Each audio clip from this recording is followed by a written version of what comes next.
Everybody, Darin Garman here with this week's podcast, and we're going to talk about the media and some things to really keep in mind, especially if you are an investor, especially if you're an investor. And it doesn't really matter what investments you're in, by the way, but number two, especially if you are a real estate investor, okay? Especially if you're a real estate investor too.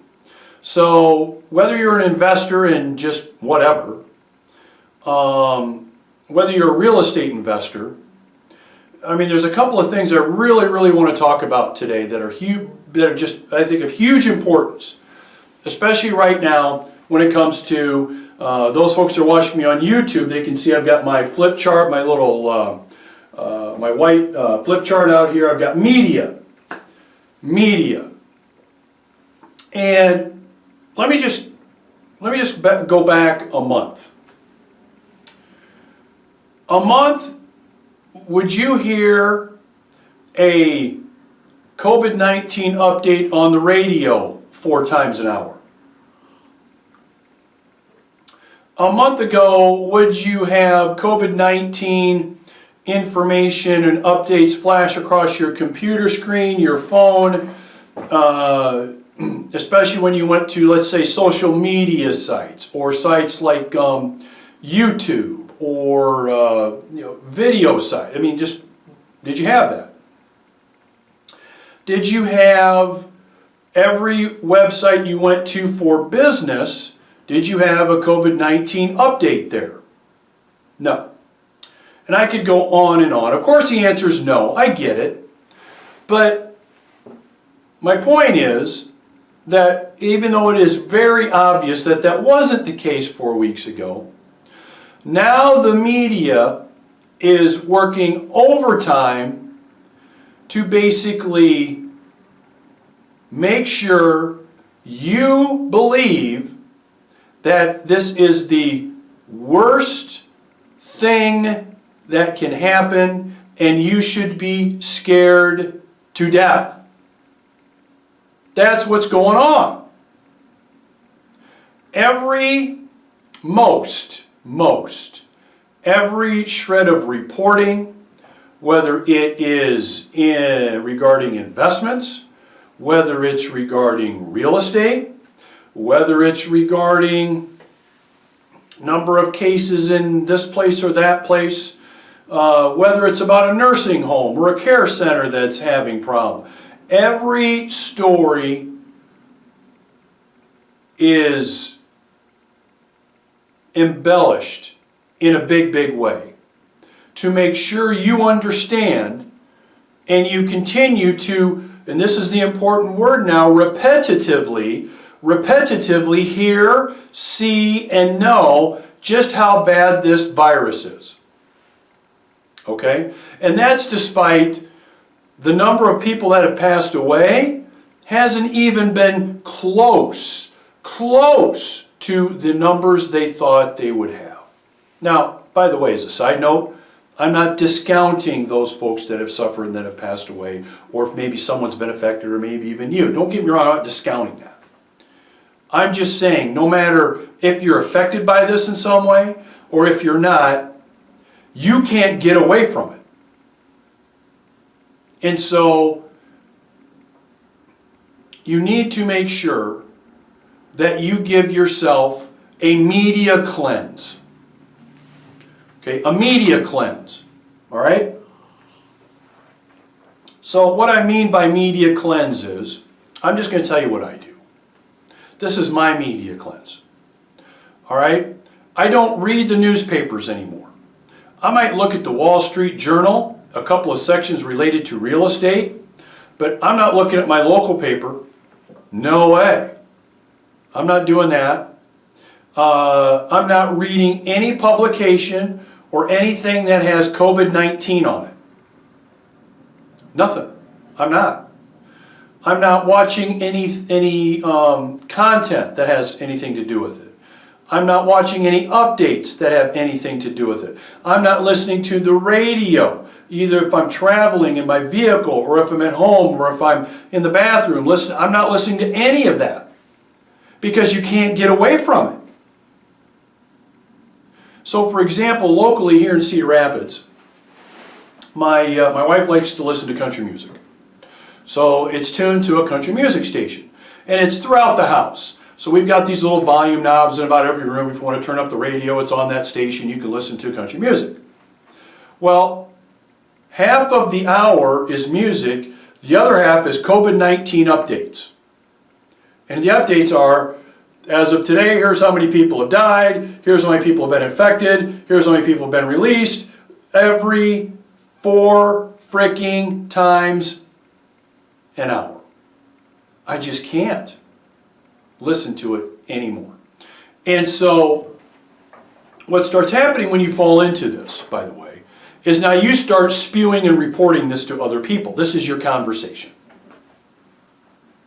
So how many times have you caught yourself so far over the last 4 weeks talking about bad news to somebody? Friend, relative, texting, FaceTiming, Zoom meeting, you know, whatever. How many times have you, because of the repetitive bullshit that we continue to be exposed of by the media and COVID-19. Now, I don't want you to misunderstand something, and it's this. Do I think you should be aware of what's going on? Definitely. Do I think you should know what the situation is, especially around maybe where you live? Of course I do. Do I think you need to be informed? No damn doubt about it. But there is a line, ladies and gentlemen, that has been crossed between being informed and reporting to absolute, utter embellishment in every conceivable arena we can think of. So it's just like this. It's like the reporters and the journalists and their, editors and managers. They basically sit around a table and they basically say, what kind of scary shit can we report on today? What do you think? What scary shit do you got today, Frank? Martha, you got some good scary shit we can talk about today? And what do you think comes out of that? Scary shit comes out of that. That's what happens. Oh, Darin, you're just in denial. Come on. This is annoying. You're just denying what's going on. You're just trying to sugarcoat it. Bullshit, I'm not. I want you to be aware, but this has gone way, way, way, way too far. Because now what you're seeing, and it's been going on for a while, especially in the world of investing, real estate ownership, and actually in other parts. So let me just talk about a couple of things that aren't related to investing. There have been reports of, for example, recently Jacksonville, Florida, they started to let people kind of get out a little bit more, and there wasn't as big of a lockdown. So there's a reporter reporting this, and the camera and photos are of a beach that's packed with thousands of people. So you think, because that's what's being shown as part of this report, that now that Jacksonville's kind of alleviated some of their lockdown procedures, people are getting out. Holy shit, look at this. This has gone way too far. It's going to turn into another pandemic because you see just thousands of people on the beach. It wasn't even true. It was a picture that was used prior to the pandemic happening. Okay? Am I saying all journalists are like this? No. Am I saying all reporters are like this? No. But what I am saying is right now the line has been crossed between opinion and fact in a huge, huge way in every area the media reports on. And I'm not just talking about like the big TV networks, the big social media places, platforms. I'm not just talking about them. I mean, it's local. I mean, I see it here. I see it here. And it's like, I say to myself, are you freaking kidding me? Really? And it's on and on and on. So, am I a denier? No. But the line has been crossed, folks. It has. The line's been crossed here. So, I really recommend thinking about a media cleanse. And I'll tell you again kind of what I do. I've told you a couple things already, but I'll kind of tell you what I do. But let me talk about 2 or 3 other places where this is so evident it's not even funny. And I only really see it and know it and understand it, and it really resonates like, you know, like being hit in the head with a baseball bat to me, just because I'm in this world every damn day. And it has to do with multifamily investment, multifamily apartment ownership, okay? So, prior to April 1st, the media is putting out there this storyline. Here it is. 40 to 50% of tenants will not pay their landlords in April. Or 40 to 50% of tenants say they may not pay rent for April. Now, here's like 2 quick sidebars to that. Number 1, how do you freaking know? Did you go to a 4-unit building and talk to 4 of the tenants and 2 of them said, you know, I don't know if I'm going to pay rent, now that's your 50%? Is that what you did? Because how do you really know nationwide that that's going to be the freaking case? You don't know. You don't. Okay? And there'll be sources quoted, surveys done. Yeah, right. So then, once it gets to April 1st, and we're past April 1st, here's the storyline. Over 30% of residents have not paid rent in April. Again, this is nationwide, supposedly. Question number 1, how in the F do you know? How do you know? You don't know. But evidently somebody does. Again, information that's opinion being reported as fact. Right? When at the end of the day, what's really happened? We are 90% plus. We're over 90% collected for April.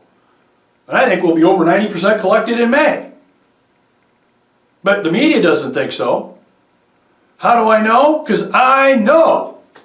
How does the media know? They don't. And by the way, I spend time with a lot of folks like me. And most all of us are in that above 90 to just below 90% range in terms of rents paid for April. But if you listen to the media, and again, it's not just the big TV networks, not just the big, it's a lot of experts that are out there that now, you know, are pontificating about all the shit they think is going to happen, which I'm going to make a prediction in this podcast right now that's totally opposite of what everybody's saying. I'm going to go big with it later. But they're all pontificating stuff, whether it's office buildings or apartment buildings or whatever, and all this stuff's going to happen. You know, there's people getting out podcasts and information saying things like investment real estate values are going to go down 20%, 30%. Values of these properties are going to go down 40%, 50%. Here's my question. How in the F do you know? You don't know. You don't. I understand you can make predictions. I make predictions all the time. But to be reporting these opinions, the media, as fact, that's where I have a big freaking problem. And it's repetitively thrown at you, shown to you, so you listen to it all the time. So, media cleanse. Number 1, I just ignore the shit out of most everything. I live in a freaking tunnel. You have to.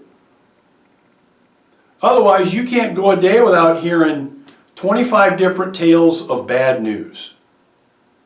Okay? Which again, most of it is embellished.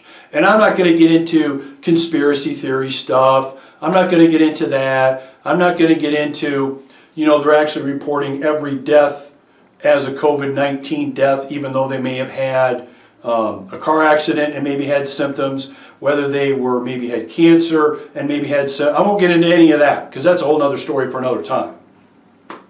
Right? But I ignore tunnel freaking vision. The worst thing you can do is sit in a chair with your iPad or phone and scroll through this shit all day long. It will mentally drain you. It will now change your thinking to a place where you don't want to be, and you will start making decisions as someone that is now in a panicked state. Even though it might not feel like it, mentally that's what's going on. So I do tunnel vision. I ignore most everything. I don't listen to the damn radio anymore. I don't listen to it at all. I like the radio. I don't listen to it. Okay? Listen to my books on CD. My books not on CD, but my MP3 books. You know, listen to Audible. If I've got some CDs, I still got a CD player in the vehicles, I'll play some CDs if I'm traveling. What I read books that have nothing to do with any of this. I don't watch any TV, any videos reporting any of this. The closest thing I get is I will open up the Wall Street Journal every day and take a quick look at the headlines and the main points of business that day, but that's it. I do not read any of their crap where they're jumping into the pond and, again, using opinion as fact on a bunch of stuff there too. I won't do it. I understand, I hear you, oh, Darin, you're just denying, and you're not facing the facts, and you got to be realistic, and you may have a little bit of a point there, but if you don't have this kind of a cleanse, the repetition is going to put you in a mental state where you will not be making smart decisions, your attitude will not be good, your immune system will be compromised because you're fearful and worried all the time that something's going to happen. It's just not a good place to be. And once the dust settles and this is over, it will take you longer to bounce back to where you may have been prior to this happening. I guarantee it. I guarantee it. So, my prediction is this. Number one, before I go into the prediction, remember, think about a media cleanse, at least for a few days. Stay informed, understand what's going on, but the exposure, check your exposure to this. Number one. Number two, talk about multifamily values for a second. Let's talk about that. And if you're watching me on YouTube, you notice I've got an arrow pointing down for multifamily values. Because why? Freaking media. What are they saying? Experts, journalists, reporters. Oh, multifamily, every property now is 30% under what it used to be. Every property now is 30 to 40% less than what it was 2 months ago. How do you know? How do you know? You don't. Now, does it make sense from an investment standpoint to be positioning yourself, for example, to be looking for maybe some discounts in real estate coming up and maybe some better deals coming up? Of course it does. But to now join the bandwagon with all of these supposed experts and say that, for example, multifamily values are going to go down in a big way, you have no information or you've got nothing to support that. Nothing. So, my prediction is multifamily values will go up. That's my prediction. And I'm going to get laughed at. I'm going to have people send me emails telling me I'm crazy. I'm going to have people telling me I'm irresponsible. I don't give a shit. It's going up. Here's what I think is going to happen. And again, I'm in this every day. I think we will see a dip in values, mainly because people are afraid to make a decision. Right? So right now there's probably buyers that have pulled out of deals because they don't really know what's going to happen. Okay?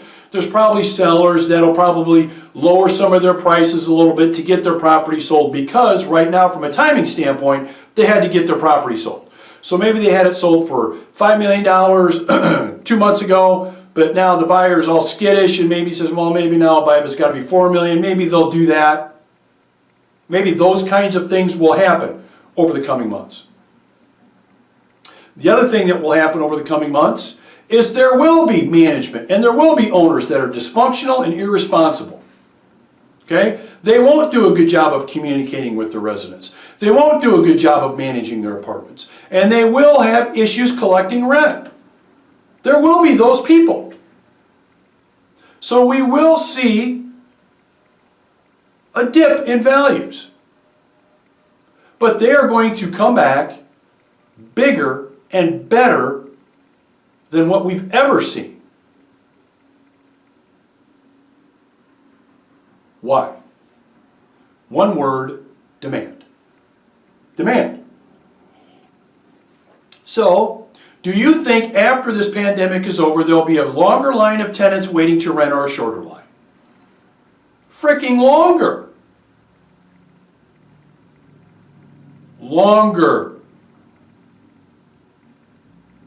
And once those tenants line up to rent the apartments, there's going to be more of them.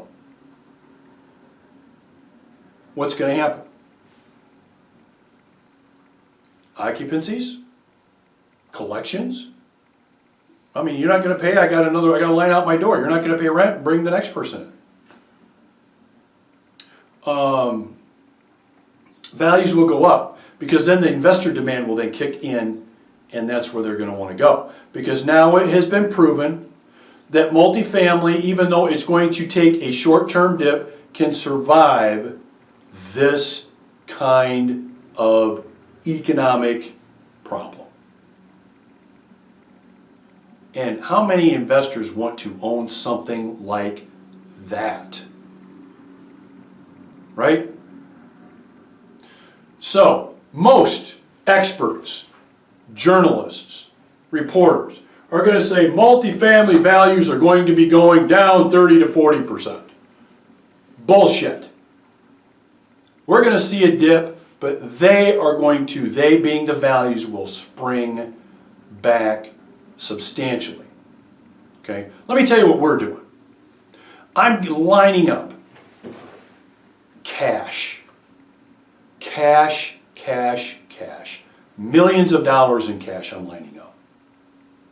Why? To buy more of this stuff. We are going to look at some that may come on the market at a discount, where the management was dysfunctional, where they weren't doing a good job of communicating with the residents, where they weren't able to handle the process of having people pay their rent, pay on time, and get that done from a management standpoint. We will look and target those properties. No question about it. We're going to add wood to our fire here. What does the media say we should do? Retreat, run away, values are going to go down. That's bullshit. They're not. They're not. They'll take a dip, but they will come back in a big, big way. That's my prediction. Okay, send me emails, tell me how irresponsible I am and how dumb I am, how I've maybe, drank too much coffee today or maybe not gotten enough sleep or whatever. You do that. And I understand if you do. But that's what's going to happen, folks. That's what's going to happen. That's my prediction. No matter what the experts say, no matter what the media says, no matter what you're being told. So 2 more things I'm going to close this week's podcast. Number 1. A mentor of mine told me years ago, and he's really right about this, is you never really want to be doing what everybody else is doing. You want to be going in the opposite direction of everybody else. So when the crowd and everybody's going one way, you want to be going the other way. Okay? And he mainly meant that in a financial way. With your financial dealings, your investing, your focus. Okay? And if you think about it, he's right about that. You pretty much see what everybody else is doing, i.e. reporting how bad the shit's going to be, and you do the opposite. So that's number 1. Now, I'm not basing my opinion solely on that, but that is Part of it. That's number one. Number two, the media cleanse. If you do nothing else, just in the back of your mind, if you can't stay away from your TV, your phone, your iPad, just think to yourself, is what I'm reading really the case? Is what I'm seeing here, does it really make sense? Is this really what's going on? Just question some things a little bit. Okay? Just question some things a little bit. And don't believe everything you read or hear. Don't. You'll make a mistake if you do. Again, affects you mentally, make decisions that probably aren't that great. Not a good place to be and not a good idea. So, thank you for joining me on this week's podcast where I talked about media, what's going on right now, what it has to do with you, what it has to do with your investing, and where I see things going in the future. Would love to hear your comments, suggestions, questions. You can either comment underneath my video, or no matter how you're listening to me, you can feel free to send me an email and let me know. Would be happy to have a conversation with you. Have a great day, have a great week or weekend, whenever you listen to me. Talk to you later. See you. Bye-bye.